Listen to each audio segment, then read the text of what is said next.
ایک اور بلند تر صلوات.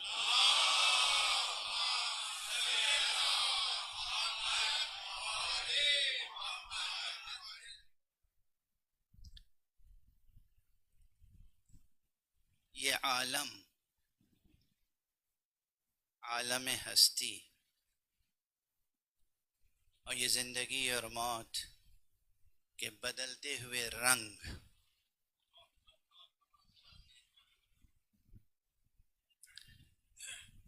یہ چشم بصیرت انسانی کے لیے ہمیشہ نور میں اضافے کا سبب بنتے ہیں.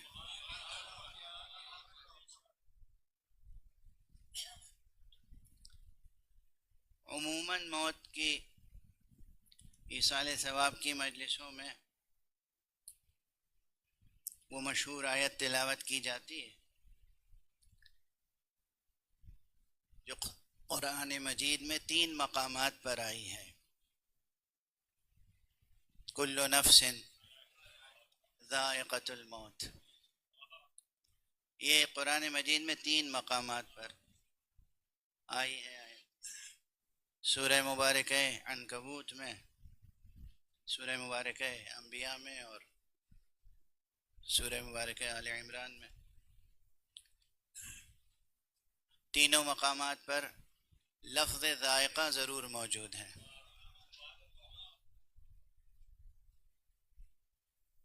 تو ذائقے کا تذکرہ اکثر سنتے رہتے ہیں.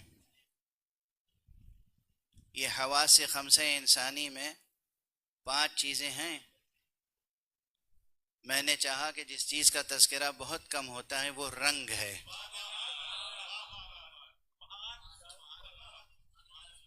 تو آج کچھ زندگی اور موت کے رنگوں کا تذکرہ بھی ہو جائے.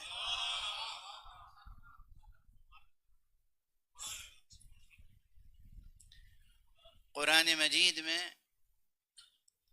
یہ صبغہ کہتے ہیں رنگ کو. صبغہ کا تذکرہ ایک ہی جگہ آیا ہے پورے قرآن مجید میں، سورہ مبارکہ بقرہ میں. صبغۃ اللہ، اللہ کا رنگ.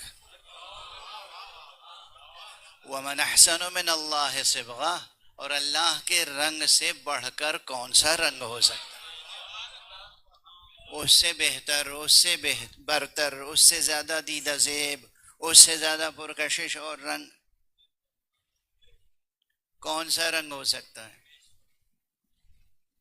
وَنَحْنُ لَهُ عَابِدُونَ، اور ہم تو اسی کی عبادت کرنے والے ہیں.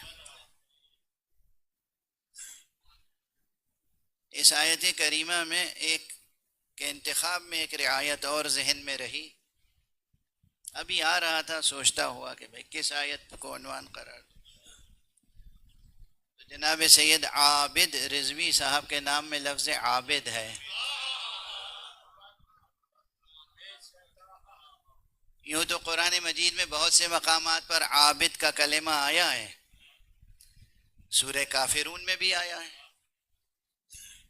لیکن میں نے چاہا کہ اس آیت کا انتخاب کیا جائے جس میں بہترین رنگ حیات کا تذکرہ ہے. ماشاءاللہ ان کی زندگی اور ان کی شخصیت ادبی اور تہذیبی رنگ کی حامل تھی.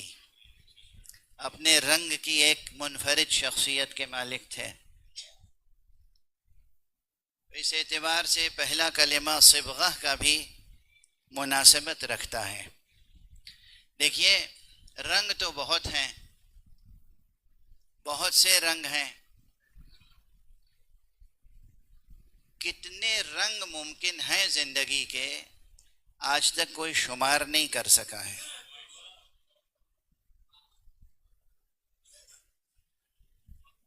جہاں انسان عاجز ہو جاتا ہے وہ ایک مقام یہ بھی ہے، کتنے رنگ وجود رکھتے ہیں اس عالم ہستی میں، ظاہر اور بباطن. کچھ رنگ ظاہر ہیں اور کچھ رنگ بلکہ بہت سے رنگ باطن ہیں. یعنی دنیا میں جتنی بھی زبانیں ہیں ان سب تمام زبانوں میں جتنے بھی الفاظ ہیں الوان سے متعلق، وہ تمام الفاظ ناکافی ہوں گے باطن میں پائے جانے والے رنگوں کے لیے. ہم نام نہیں رکھ سکتے، نام نہیں دے سکتے.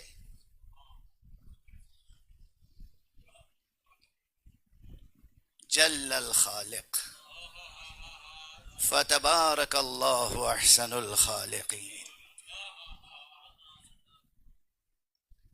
اس عالم ہستی میں صرف رنگ کے عنوان سے گفتگو ہو تو آئیے چلیے ظاہر میں جتنے رنگ ہیں انہیں دیکھ لیجیے. پہلے سمندروں میں جائیے، سمندروں کی تہوں میں کتنے رنگ کی مچھلیاں ہیں. صحراؤں میں اور پہاڑوں میں چلے جائیے، کتنے رنگ کے پرندے ہیں. ایک ایک پرندے میں کتنے رنگ کے پر ہیں. یہ سب وہ سامنے کی چیزیں ہیں جو ہمارے بچے آج کل سائنس کے طالب علم، جغرافی کے طالب علم، ان سب چیزوں سے آشنا ہیں، واقف ہیں. یہ جو ظاہر میں اتنے رنگ ہیں ان میں ہر ایک کا الگ الگ نام رکھنا مشکل ہے. چہ جائے کہ باطن میں چھپے ہوئے جو رنگ ہیں ان کی شناخت ہو سکے اور پھر شناخت کے مطابق ان سب کے نام الگ الگ رکھے جا سکیں.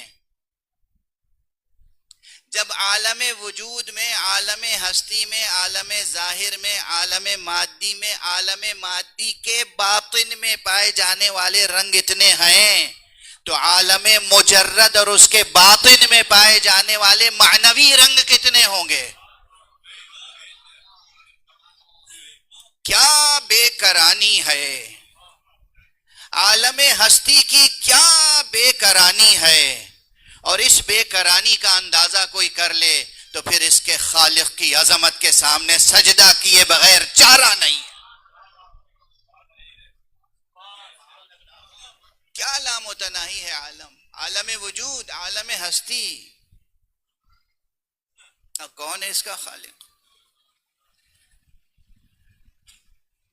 زندگی کے ظاہر میں جب اتنے رنگ ہیں، اب میں مثال دے دوں بچوں کے لیے بس کہ بھائی یہ ظاہر و باطن رنگ میں بھی آپ لے آئے. سورج کی روشنی دیکھتے ہیں آپ، یہ بھرپور سورج کی روشنی جو نصف النہار میں نظر آتی ہے، جس کے لیے عربی میں کیا عمدہ استعارہ ہے، کہا گیا ہے رداء الشمس. یہ سورج کی ردا ہے.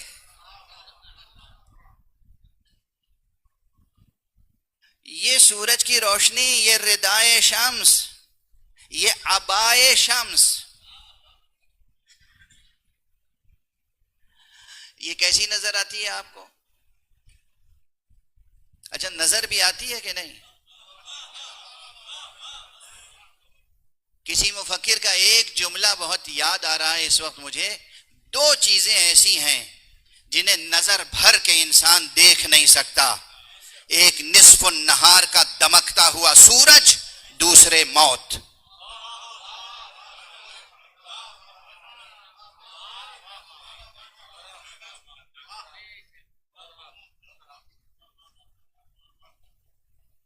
دو چیزیں ایسی ہیں جنہیں نظر بھر کے انسان دیکھ نہیں سکتا، ایک نصف النہار کا دمکتا ہوا چمکتا ہوا سورج اور دوسرے موت. ارے جب ہم اپنی ان آنکھوں سے بھرپور نگاہ اس سورج پر نہیں ڈال سکتے، موت پر نہیں ڈال سکتے، تو ہم اللہ کے بنائے ہوئے ان سورجوں کو نظر بھر کے کیا دیکھ سکیں گے جو کبھی زندگی کا سہارا بنتے ہیں، کبھی موت کا سہارا بنتے ہیں.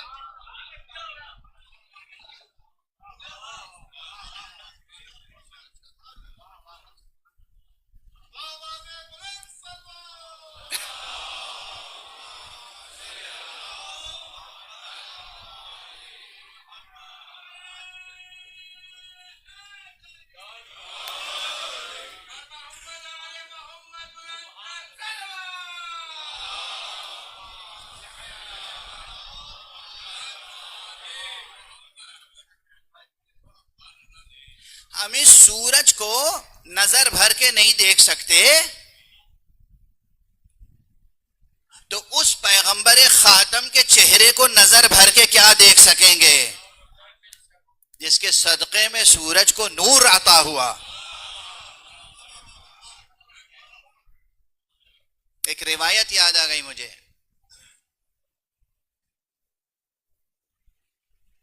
حضور کی ہجرت سے پہلے حضور ابھی مکے میں تھے. حضور کے آس پاس رہنے والے بعض حضرات پہلے پہنچ گئے تھے مدینے. کسی شخص نے، ایک بہت مشہور نام ہے، کسی شخص نے پوچھا کہ تم ہمارے لیے شمائل پیغمبر بیان کر سکتے ہو؟ دیکھیے عشق اور محبت اور انس کی کیفیت یہ ہوتی ہے نا، جب آپ نے کسی کو نہ دیکھا ہو تو بار بار پوچھتے ہیں وہ کیسے ہیں، چہرہ کیسا ہے، بتاؤ تو صحیح، رنگ کیسا ہے، ان کی زلفیں کیسی ہیں. شکل و شمائل کے بارے میں عموماً سوال ہوتا ہے. اپنے محبوب کے بارے میں جسے دیکھا نہ ہو جستجو رہتی ہے. اور جو ہمارا معشوق حقیقی ہے اس کی محبت میں یہ جستجو ہی ہے کہ جس کا نام زندگی ہے.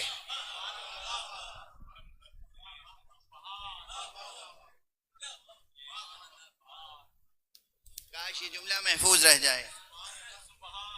اس معشوق حقیقی، اس محبوب حقیقی، اس حقیقت الحقائق کی جستجو ہے جس کا نام زندگی ہے.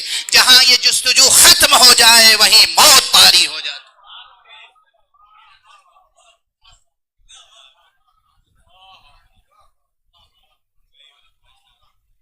کاش یہ جملہ محفوظ رہ جائے اور جوانوں کے ذہن میں کہ اس کی جستجو ہے، اسی کا نام زندگی ہے.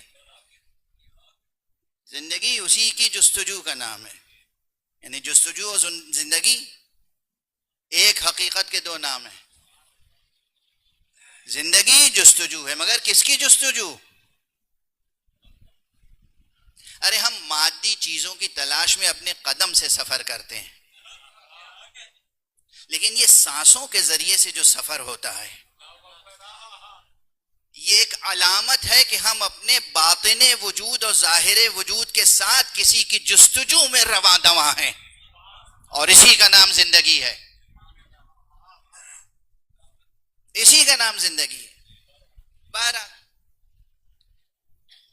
تو یہ پروردگار عالم کی جستجو اپنی جگہ، لیکن اس کے جو نمائندے ہوتے ہیں پیغمبر خاتم صلی اللہ علیہ وآلہ،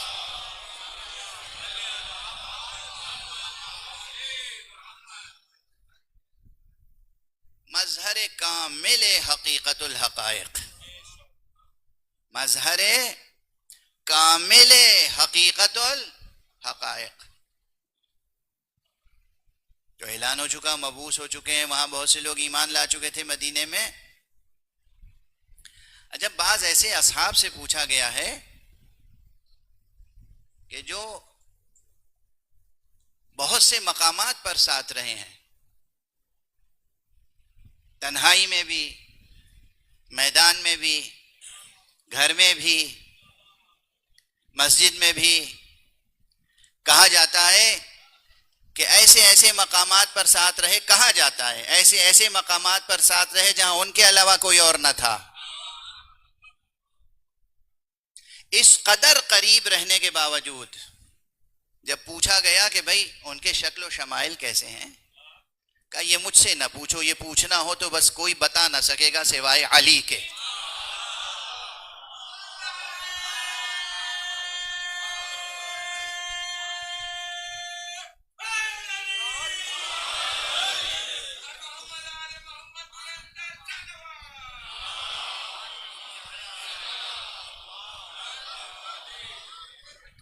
وقت کم ہے، آج جی بھر کے پڑھ نہیں سکوں گا، مگر میں سمجھتا ہوں اسی جملے پہ مجلس فضائل کے باب میں تمام ہو گئی.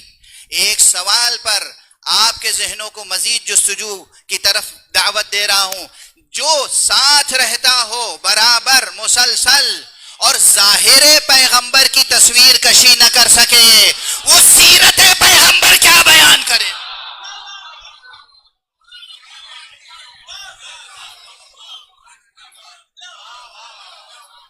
صلوات پڑھ دیں محمد و آلہ.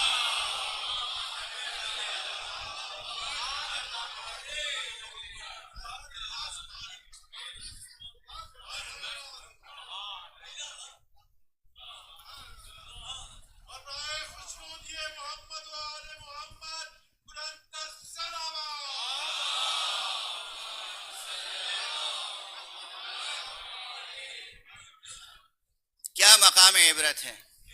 کیا مقام عبرت ہے؟ اٹھتے بیٹھتے ساتھ ہیں. ارے کہا جاتا ہے غاروں میں بھی ساتھ تھے.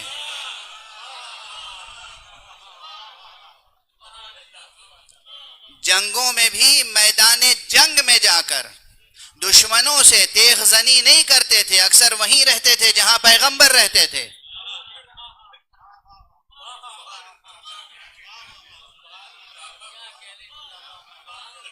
اس قدر ساتھ اور قریب رہنے کے باوجود اٹھتے بیٹھتے رسول کے ساتھ ہیں. ظاہری شکل و شمائل کے بارے میں پوچھا گیا ہے،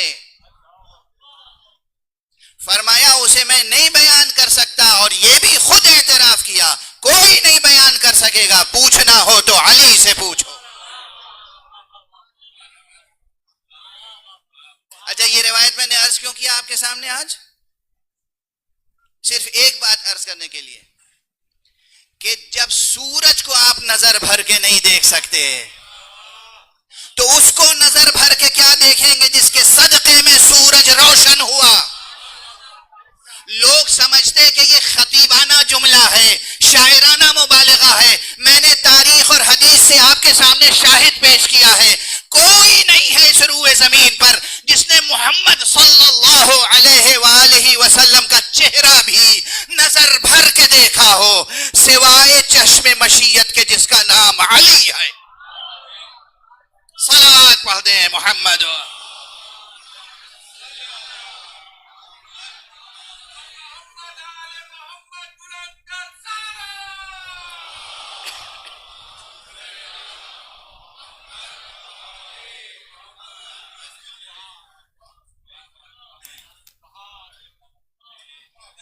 تو بہرحال یہ تو اس بات پہ صرف تذکرہ ہو گیا تھا کہ کسی مفکر کا یہ جملہ کتنا اچھا ہے. دو چیزیں ایسی ہیں جسے نظر بھر کے نہیں دیکھ سکتے، ایک سورج اور دوسری موت. موت کو بھی نظر بھر کے نہیں دیکھ سکتے. اچھا جب موت کو بھی نظر بھر کے نہیں دیکھ سکتے تو پھر اس کو نظر بھر کے کیسے دیکھیں گے جس کے اشاروں پہ موت زندگی اور زندگی موت بن جاتی ہے.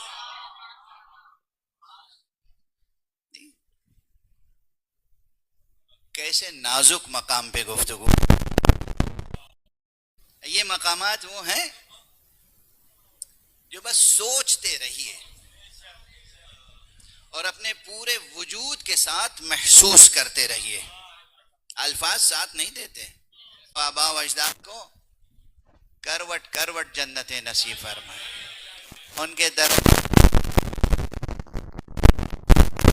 عطا کر گئے. کیا ثقافت ہمیں دے گئی، کیا تعلیم ہے.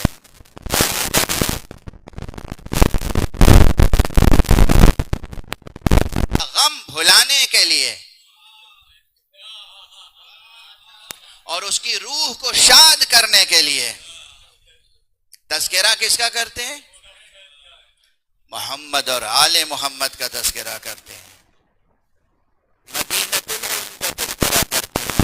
مدینۃ العلم کا تذکرہ کرتے ہیں، بلکہ ابواب مدینۃ العلم کا تذکرہ کرتے ہیں.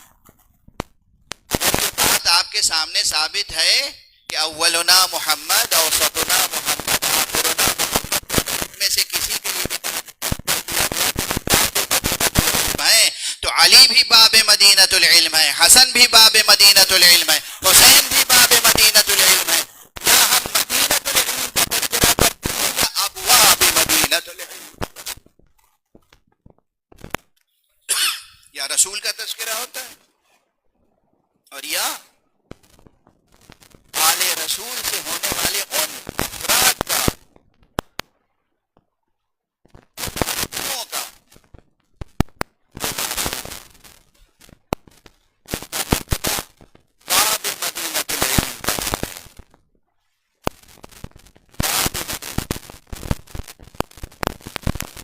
پوری فصل ایک پوری بحث سمٹی ہوئی ہے اور وہ یہ ہے مدینۃ العلم اور باب مدینۃ العلم. یہ لقب بس اس پر زیبا ہے جس نے کسی بشر سے علم حاصل کیا. صلوات پڑھ دیجیے محمد.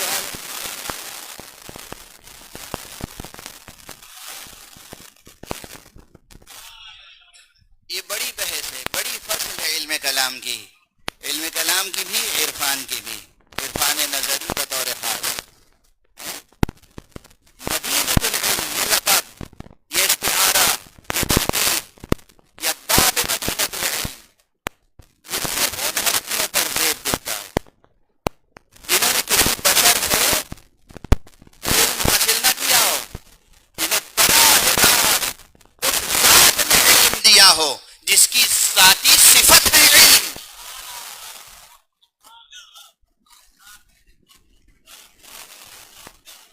توجہ ہے نا؟ ارے ہم لوگ کیا ادھر بڑے بڑے پروفیسر اور استاد اور علامہ اور محدث اور مفتی اور مجتہد اور عارف، سائنسداں، حکیم بھی بمعنی طبیب.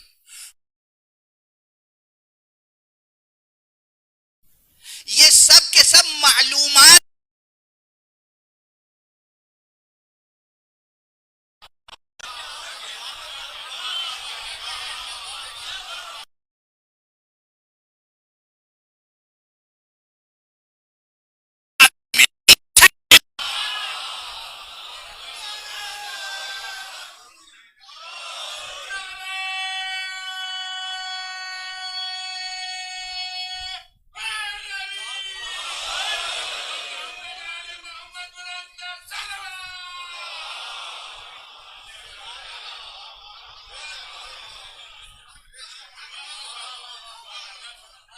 ہم سب کیا ہیں، کیا ہے ہماری حیثیت؟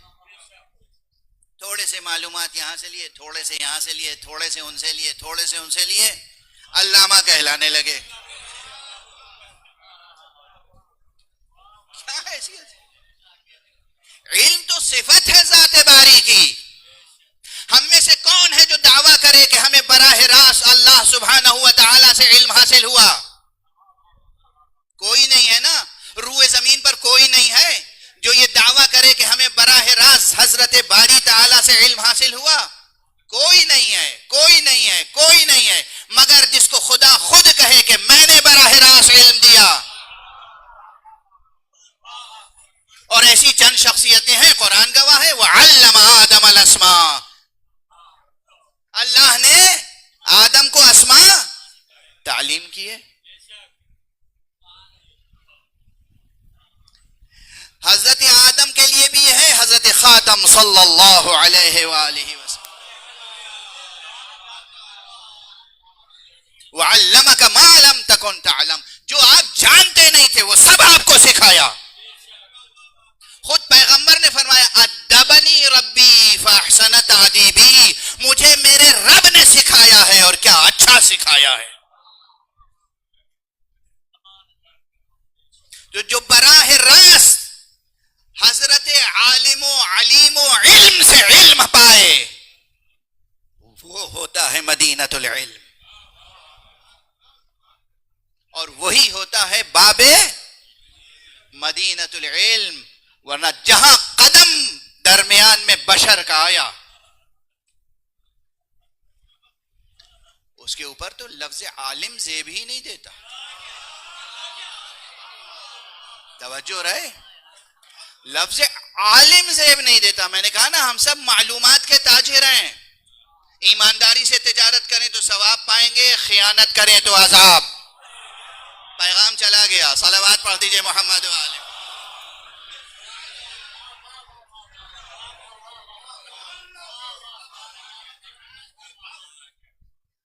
دیانت داری سے تجارت کریں، ثواب اجر.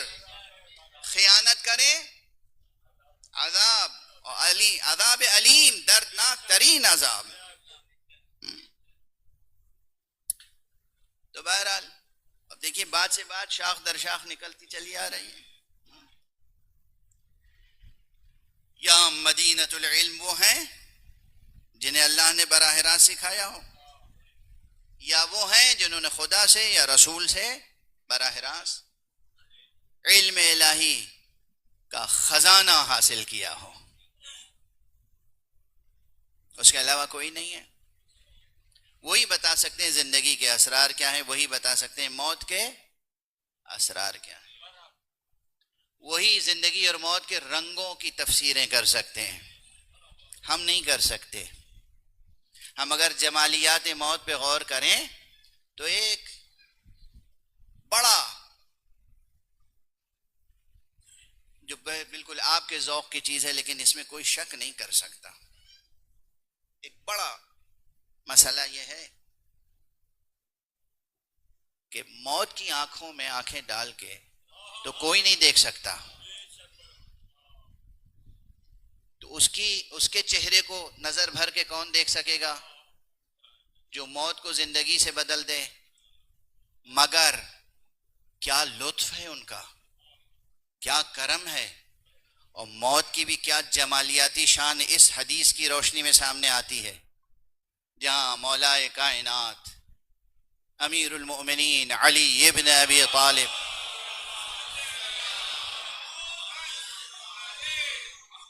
علیہ الصلاۃ والسلام نے اپنے ایک چاہنے والے سے ارشاد فرمایا. ایک مشدہ ہے، مشہور حدیث ہے، لیکن خود مجھے چونکہ اس حدیث کو بار بار پڑھ کے کیف حاصل ہوتا ہے اس لیے پڑھتا ہوں.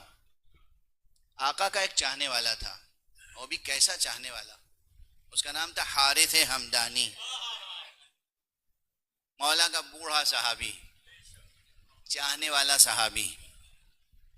ابھی ذرا تھوڑی دیر کے لیے اپنی آنکھوں میں آنسو کو ٹھہرائے رکھیے. وقت کم نہیں ہے، دیر تک نہیں پڑھ سکوں گا، وقت میں گنجائش نہیں ہے، دیر تک نہیں پڑھ سکوں گا. لیکن یہ جو حضرت حارث ہیں نا، ان کی حیثیت مولا امیر المومنین علیہ الصلاۃ والسلام کی زندگی میں وہی ہے گویا کہ جیسے امام حسین کی زندگی میں حبیب ابن مظاہر.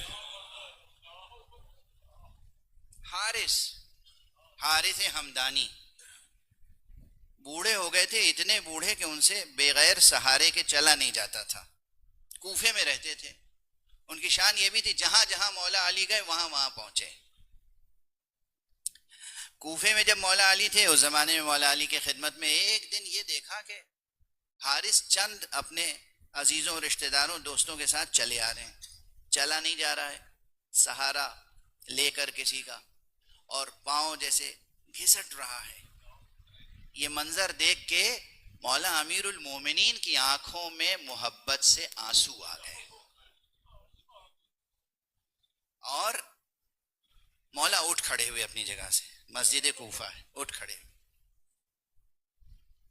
حارث قریب آئے، چند قدم مولا آگے بڑھے، حارث کا بازو خود تھاما، اپنے قریب لا کے بٹھایا.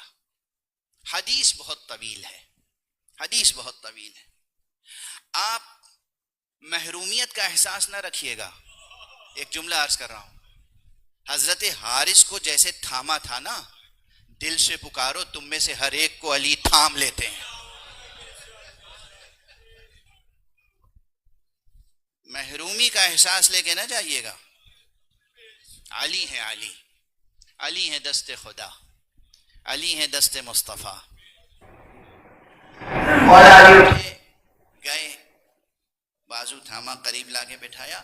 حارث نے بہت سے سوالات کیے، مولا نے بہت بلیغ اور پر اسرار جواب دیے، لیکن اس میں ایک بات فرمائی، اور اسے عربی کے ایک عظیم المرتبہ شاعر نے پورے قطعے میں نظم کر دیا ہے، جس میں کہا گیا ہے کہ یا حار ہمدان من یمت یرنی من مؤمن او منافق قبلا یعرفنی بطرفہ واعرفہ باسمہ ونعتہ وما فعلا. طویل قطعہ ہے، قطرے 8-10 اشعار کا، لیکن میں اس کا خلاصہ عرض کر دوں. مولا نے فرمایا اے حارث ہمدانی، اس دنیا سے کوئی نہیں جاتا، کوئی نہیں مرتا، مگر مرنے سے پہلے وہ مجھے دیکھتا ہے. تقریباً مجلس مصائب کے قریب آ چکی ہے، مگر میں ایک جملے میں ایک بہت بڑی کلامی بحث کو سمیٹ دوں. اکثر جو لوگ ہم سے پوچھتے ہیں کہ یہ بتائیے اٹھتے بیٹھتے آپ یا علی کہتے ہیں، علی کیسے مدد کر سکتے ہیں، انہیں مولا علی سے پوچھنا چاہیے. آپ فرما رہے ہیں ہر مرنے والا مجھے دیکھتا ہے، آپ کیسے ہر مرنے والے کے قریب پہنچ جاتے ہیں؟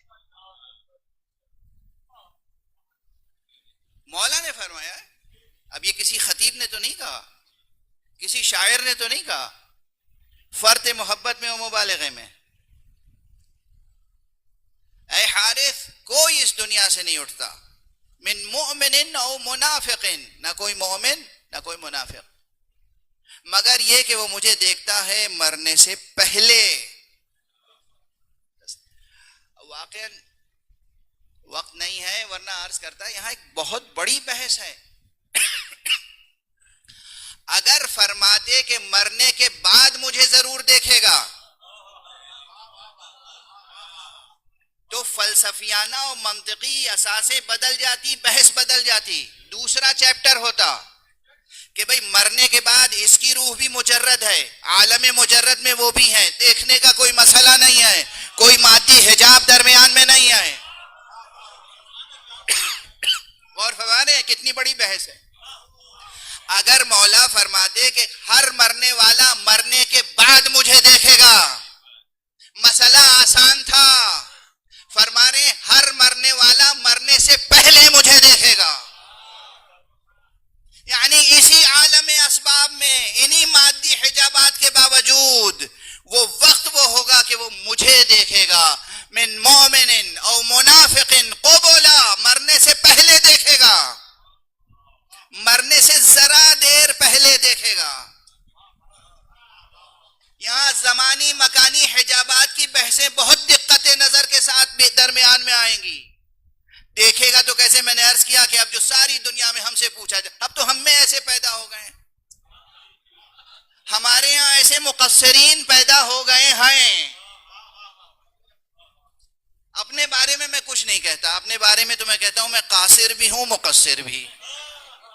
ان کی عظمت کو سمجھنے سے قاصر ہوں، ان کی اطاعت کرنے میں مقصر ہوں.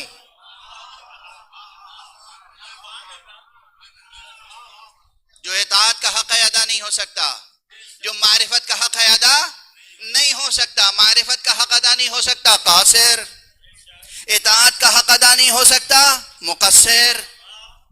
اسی میں شرف ہے کہ اپنے کو مقصر اور قاصر مان لو، ورنہ ان کا حق معرفت و ان کا حق اطاعت کس سے ادا ہوا ہے؟ اور فرما رہے ہیں آپ. بہرحال لیکن ایسے مقصر، دوسرے معنی میں عرض کر رہا ہوں، جو فضائل علی و فضائل آل علی کا انکار کرتے ہیں وہ اس حدیث کو شاید قبول نہ کریں. اور یہ جو اٹھتے بیٹھتے ہم یا علی یا علی یا علی یا علی کہتے ہیں، وہ ان کو سمجھ میں نہیں آتی یہ بات. میں کہتا ہوں سمجھیے گا بعد میں، تجربہ کر کے دیکھ لیجئے. صلوات پڑھ دیجئے محمد والے.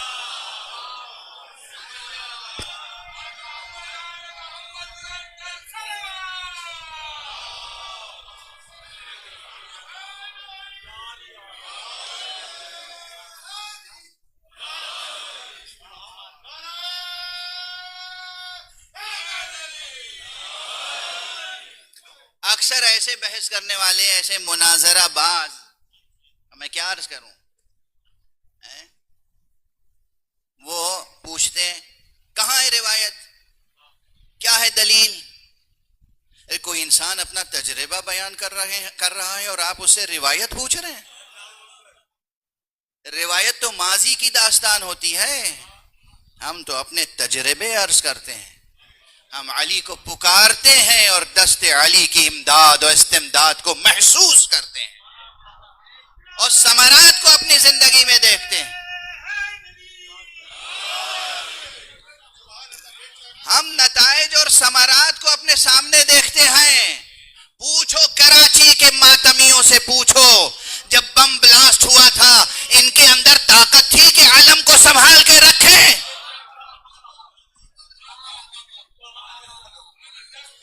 ان کے اندر تو جان نہیں تھی، طاقت نہیں تھی، ہوش و حواس نہ تھا. پھر بھی ان کے ہاتھ تھے، مگر ان کے ہاتھ پر کسی کا ہاتھ تھا جو علم سرنگوں نہ ہوا.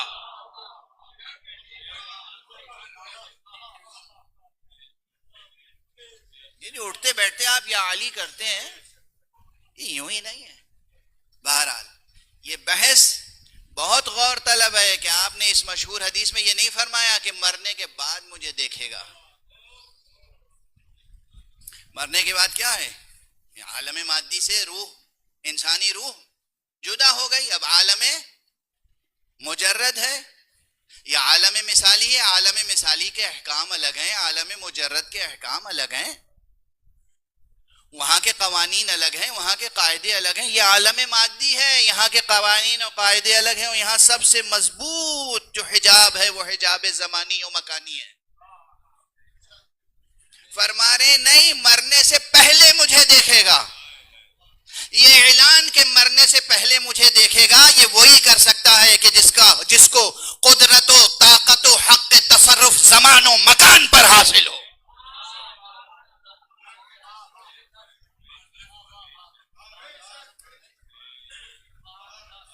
زمان بھی علی کی مٹھی میں ہے، مکان بھی علی کی مٹھی میں ہے.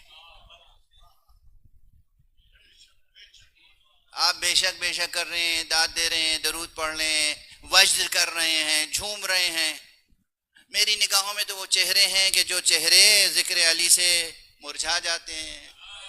شکوک ہیں، شبہات ہیں، انکار ہے، اعتراض ہے، تردد ہے، تأمل ہے، تفکر ہے. ہر بات ماننے میں ایک رکاوٹ ہے. ہاں پڑھو زمان و مکان کا فلسفہ، اسپیس ٹائم فلسفی پڑھو مگر قرآن کی روشنی میں. اسپیس ٹائم فلسفی پڑھو نہج البلاغہ کی روشنی میں. اسپیس ٹائم فلسفی پڑھو صحیفہ کاملہ کی روشنی میں. جوانان عزیز یہ پڑھو اور پھر دیکھو کہ زمانے کی حقیقت کیا ہے اور مکان کی حقیقت کیا ہے. جو خالق زمان و مکان ہے اس نے زمان و مکان خلق فرما کے اس پر کسی کو اگر ولی بنایا تو آپ کو کیا اعتراض ہو سکتا؟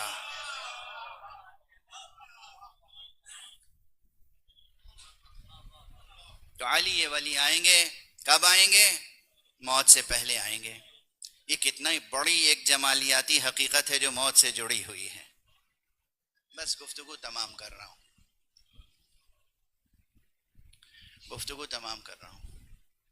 موت سے پہلے ایک موت کسی بھی شکل میں آئے، ابھی تو بیان ہی نہیں کر سکا نا. موت کے رنگ اور موت کے ظاہری رنگ اور موت کے باطنی رنگ. یہ بتا سکتا ہوں کہ موت کا سب سے بلند رنگ، سب سے حسین رنگ سرخ ہے.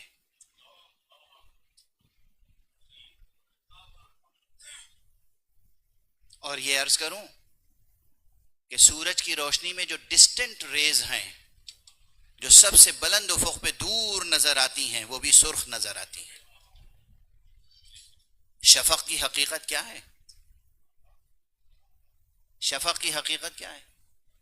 جو سورج کی روشنی ریز، جو سورج کی کرنیں ڈسٹنٹ بالکل دور ترین نقطے پر، بلندی پر، فراز افق پہ نظر آتی ہیں، وہ سرخ نظر آتی ہیں. جس طرح سورج کی روشنی جب بلند ترین افق پہ قابل رؤیت ہوتی ہے تو سرخ ہوتی ہے، ایسے ہی موت کا رنگ جب اپنے بلند ترین افق پر ہوتا ہے تو شہادت کے عنوان سے سرخ نظر آتا ہے.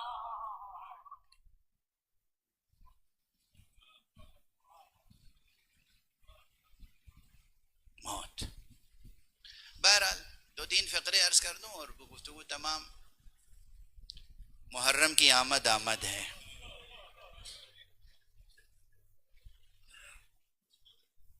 جب مولا نے فرمایا ہے کوئی بھی اس دنیا سے نہیں گزرتا جب تک کہ میں اسے نظر نہ آ جاؤں،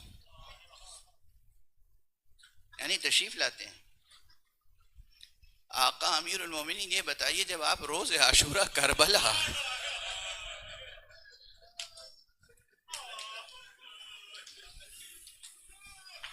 آقا آپ کے دل پہ کیا گزری؟ ہم تو اس شدت عالم کو محسوس کرنے سے بھی قاصر ہیں نا، قاصر. بس مجلس تمام ہو گئی. آج میں کسی کی شہادت نہیں پڑھ سکوں گا، ابھی بس دو تین چیزیں عرض کر دوں. ائمہ اہل بیت علیہم الصلاۃ والسلام نے غم امام حسین کے لیے، محرم کے لیے بہت اہتمام فرمایا ہے. اور بہت تاکیدیں فرمائی ہیں، جن میں ایک تاکید یہ ہے بطور خاص، ویسے میں جانتا ہوں ایسے اہل ذوق اور اہل توفیق ایسے لوگ ہیں کہ جو سال کے سال روزانہ زیارت پڑھتے ہیں امام کی. زیارت پڑھنا اور ہے، زیارت کرنا اور ہے. زیارت کرنے کی توفیق حاصل کرنے کی کوشش کیجیے اور دعا کیجیے. اور ایام محرم میں بطور خاص ایک چیز جس پہ بہت زیادہ زور دیا گیا احادیث معصومین میں، وہ ہے زیارت. دیکھو حضرت ابو عبداللہ الحسین کی زیارت سے گریز نہ کرنا مسلسل معصومین کی تاکید ہے. امام جعفر صادق علیہ السلام بطور خاص، امام باقر علیہ السلام، امام کاظم علیہ السلام، تمام ائمہ کی بار بار تاکید ہے. دیکھو زیارت سے گریز نہ کرنا، زیارت کرنے کی کوشش کیجیے گا. بس اب بند فقروں میں، سربستہ فقروں میں عرض کر کے جا رہا ہوں. زیارت کرنے کے بھی دو معنی ہیں جو میں نے کہا. ایک ہے زیارت پڑھنا، زیارت پڑھ لینا بھی ایک کام ہے. زیارت پڑھا کریں لیکن ساتھ میں دعا کیا کریں پروردگار مجھے آقا حسین کی زیارت نصیب فرما. اس لیے کہ زیارت کرنا اور ہے، زیارت پڑھنا اور ہے.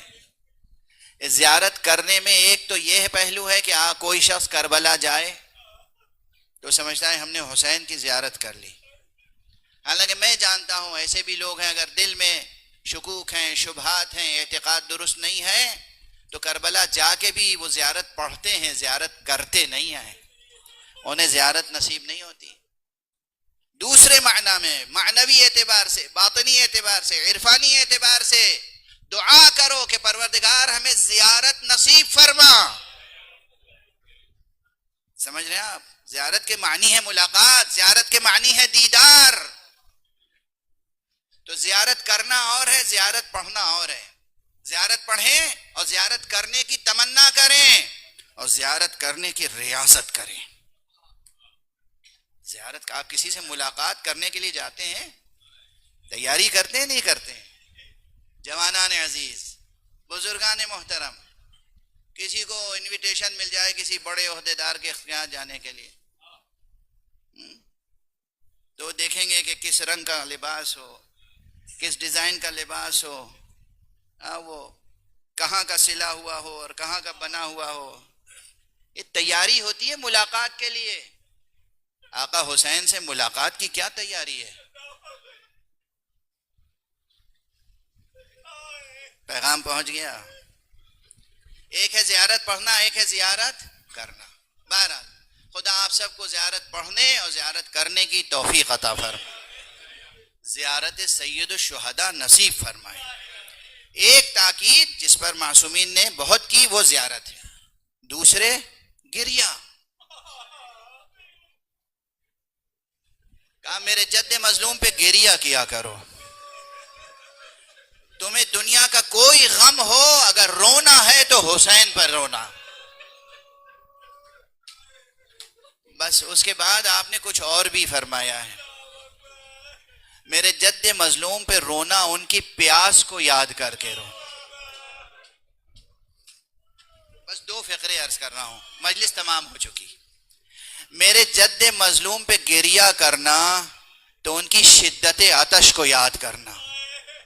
کس میں طاقت ہے جو آقا سید الشہداء کی شدت آتش کو بیان کر سکے؟ کیسا تشنہ جگر تھا میرا امام،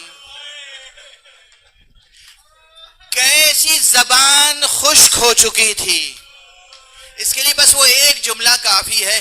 جب آقا کا نور نظر، جب شبیہ پیغمبر جنگ کرتے کرتے ایک مرتبہ درمیان میں آیا، بابا ارے شدت پیاس ایسی ہے کہ برداشت نہیں ہوتی. امام نے فرمایا بیٹا اپنی زبان ذرا میرے منہ میں دے. حضرت علی اکبر نے اپنی زبان بابا کے منہ میں دی اور فوراً کھینچ لی. بابا آپ کی زبان میں تو میری زبان سے زیادہ کانٹے پڑے ہوئے.